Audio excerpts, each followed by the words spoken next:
안녕하십니까. 거꾸로 투자는 쇼킹 부동산입니다. 부동산 하락장은 특징이 있다 말씀드렸죠.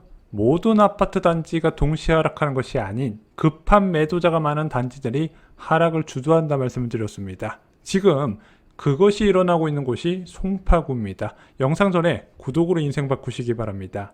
자, 앞서 급한 매도자가 많아야 한다 말씀드렸는데 그러면은 어디가 많을까요?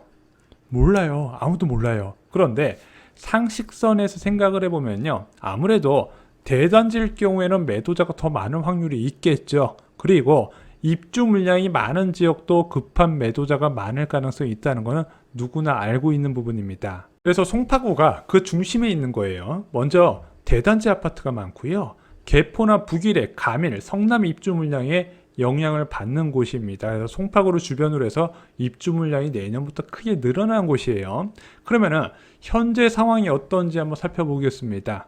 자, 먼저 송파구 가락동에 위치한 헬리오시티 볼게요. 여기 대한민국 최대 규모의 대단지이죠. 둔촌주공 완공되기 전까지는 대한민국 대표 대단지로 남아있을 것 같은데 9,510세대 규모입니다.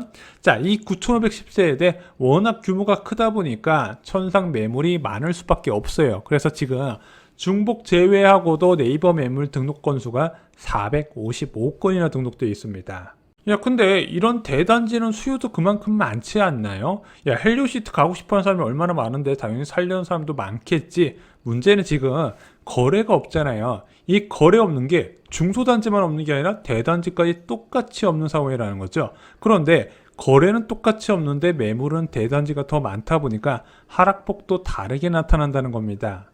자, 헬리오시티 시세 변화 보겠습니다. 자, 작년 9월 달에 전용 84제곱미터가 23억 7천만 원에 거래가 됐습니다. 현재 헬리오시티 얼마일까요? 19억 7천만 원입니다. 20억대가 깨졌어요. 고점 대비 4억 정도 하락을 했고, 이제 하락률로는 16.8%입니다.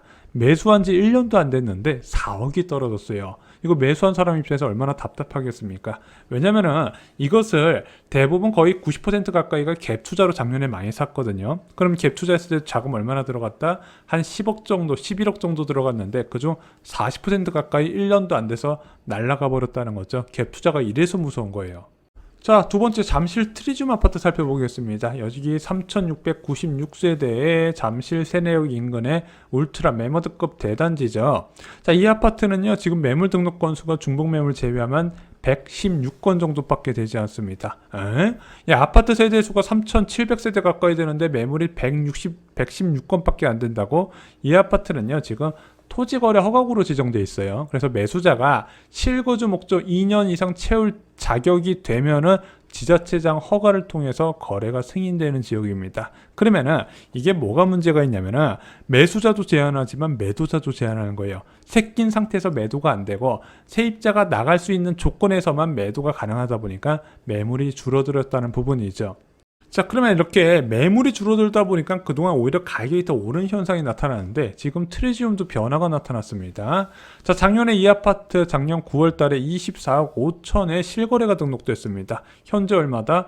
21억 5천만 원이에요. 고점 대비 3억 원 정도 하락했고 12.2% 하락률을 보이고 있습니다. 그 위쪽에 위치한 리센트도 보겠습니다. 5,563세대의 대단지 아파트죠. 자, 이 아파트도 지금 매물이 160건이 등록되어 있습니다. 많이 늘어난 거예요.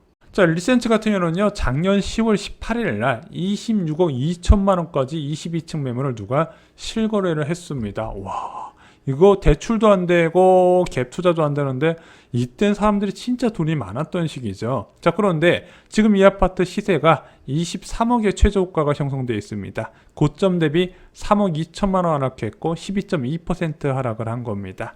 자, 그래서 지금 언론에 많이 나오는 이야기가 잠실 지역 아파트 고점 대비 3억 낮춰야 팔린다, 이런 얘기가 여기서 나오는 건데 지금 3억 낮춘다고 관련 팔릴까요?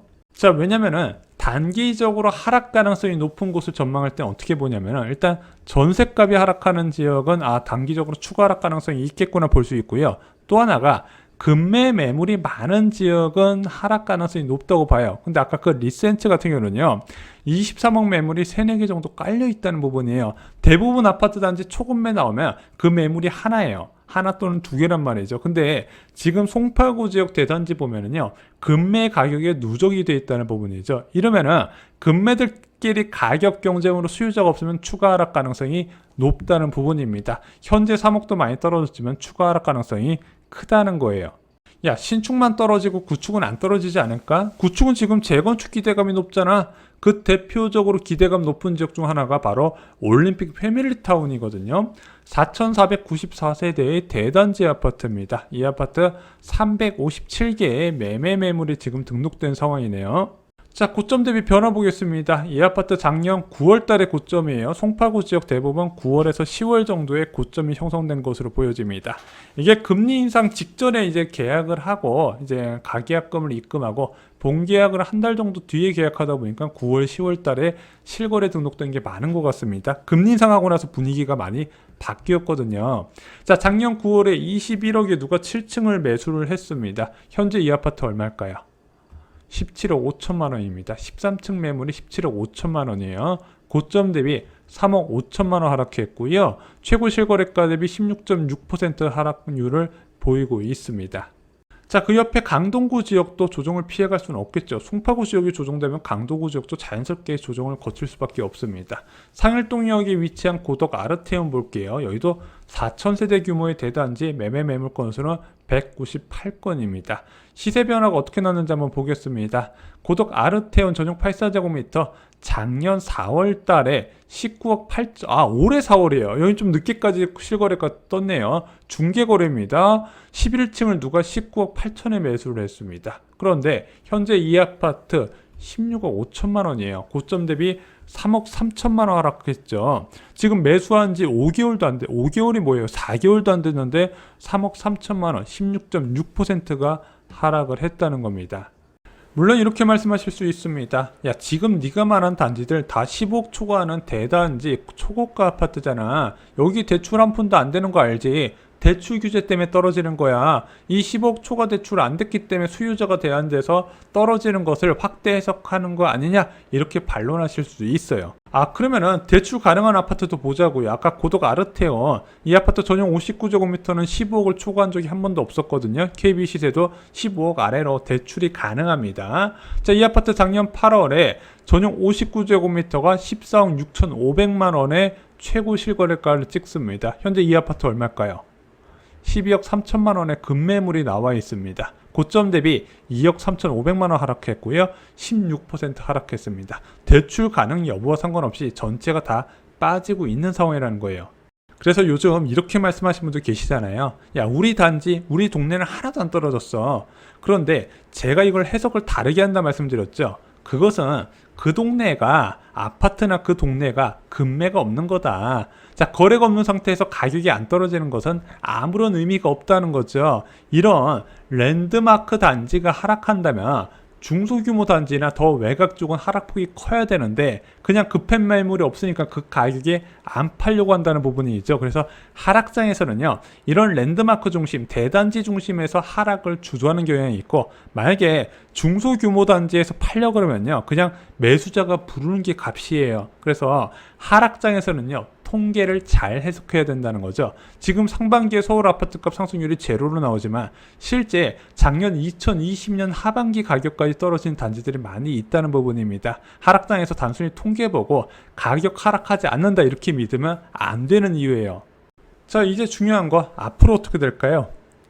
제가 생각하는 쇼킹부동산의 역할은 집값 폭락한다고 신난다고 고소하다고 계속 방송을 하는 것이 아니라 무주택 실소자 여러분들이 이번 하락장에서 가급적 싸게 내 집 마련 기회를 잡을 수 있게 도와드리는 거거든요. 그러면은 앞으로 어떻게 될까? 일단은 단기적으로 여러분께 말씀드리면 제가 볼 때는 추가 하락은 불가피하다고 보는 겁니다. 적어도 연말까지는 하락 추가는 불가피하다는 거예요. 그 다음부터는요, 그 하락이 가속될 가능성이 있고 그것이 언제 끝나는지는 저희가 계속 영상에서 다뤄드리겠습니다. 왜 앞으로 하락할 수 있냐? 코피스 금리가 역대 최대폭으로 올랐습니다. 자, 그래서 0.4%포인트가 한꺼번에 올라갔거든요. 그것으로 주택담보대출과 전세대출, 신용대출 최저금리가 3.7%에서 4%대로 올라가게 됩니다. 이것을 우리가 많이 뭐라고 말씀드리냐? 수요자가 감당할 수 있는 선을 넘은 거라고 말씀드렸어요. 아까 금매가 나오면 사람들이 사면 돼요.